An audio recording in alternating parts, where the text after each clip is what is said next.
Pesawat pembom Rusia beraksi di arah Avdiivskoye, Novoselovka-Pervaya. Pesawat Rusia menjatuhkan bom FAB berdaya ledak tinggi. Serangan ke target direkam kamera pengintai untuk konfirmasi keberhasilan misi.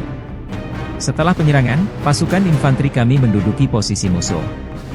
Tentara garis depan mengatakan bahwa tentara musuh, parit, senjata, semuanya hancur.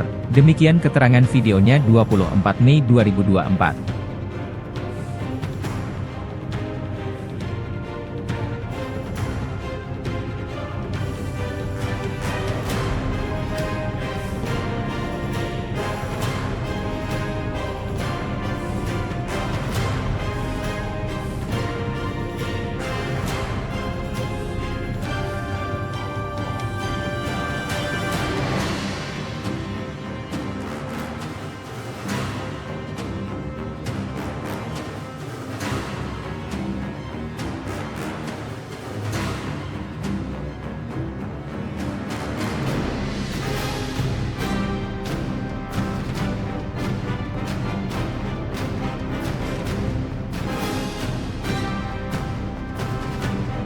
Download Tribun X sekarang, menghadirkan lokal menjadi Indonesia.